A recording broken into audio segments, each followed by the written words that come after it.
How do we make decisions? We make decisions because other people do things. All right, let's do this.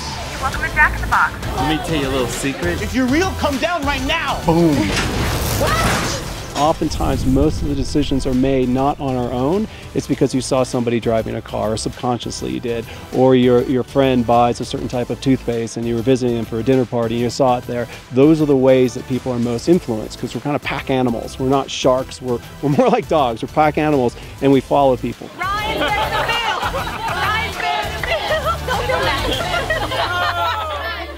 You gotta give me like a good compliment.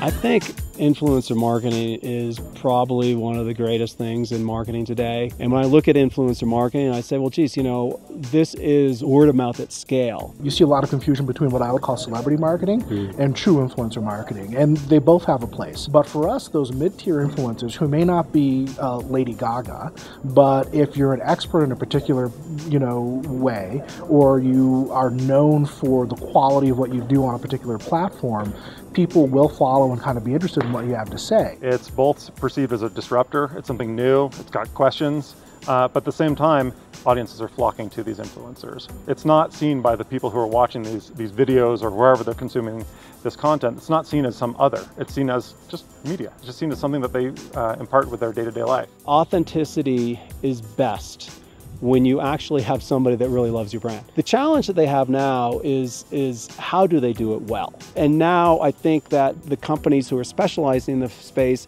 need to figure out, which we are doing and others are doing, how can they do it better? Brands are going down this path of focusing on mobile, and it's really not about mobile. It's about how all of these things come together and how the acceleration and the pace of change has happened so dramatically in the past couple of years that if you get stuck in your box, you will not be relevant going forward.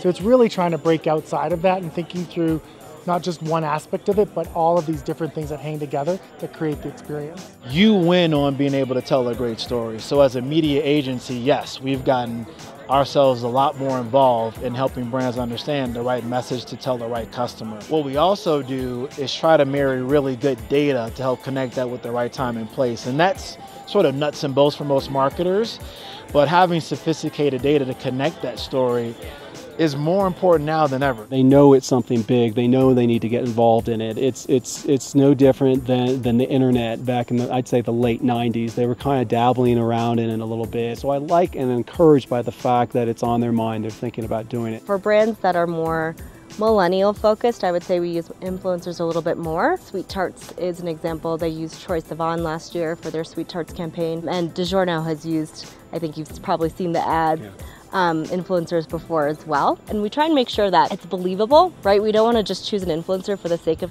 choosing an influencer. Like, we don't want to choose somebody who just rotates products and goes to a competitor right away. We want to make sure that it's somebody that genuinely has an attachment for the product and or the brand, and then can really, through word of mouth potential and through their influence, really convince our consumers that, hey, this might be cool for us to try as well. We are focused on working with some of the best athletes at the high school level to really help them meet their goals, improve their performance, and there's an expectation there, and we've seen this bear itself out, that they are then going to communicate those great experiences they've had with our brand, and it is going to have an impact on everyone else on their team and in their community who wants to be them. We're thinking about ourselves like the next Condé Nast, right? So that W has its own content site. So what role do we play, and how are we sharing their content in terms of the network? They have their own space and how they talk about content in a still very authentic way, and Traveler has its way. If you find people who are highly relevant to the brand and you're able to understand who their audience is, which is I think a big piece that's often missing in influencer outreach and campaigns, is not just who the influencer is and what they say. What does our audience say? What is our audience interested in? What we're interested in are influencers who have a particular vision and an eye, and who can help translate the stories that our brands are trying to tell into their language. And when they do that, we find that to be really successful and very impactful.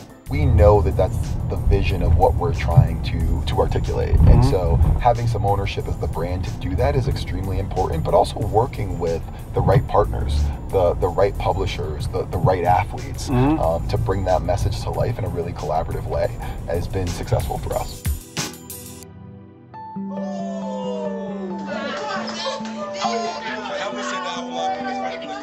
What I think brands really need to do now is they need to create their databases of influencers. Marketers who do this, they can see it as a whole marketing channel. So you buy search, you buy display, you buy TV, you buy influencer, but that's something you have a connection there and a semi-ownership of, so it becomes, I think, one of the most valuable marketing assets.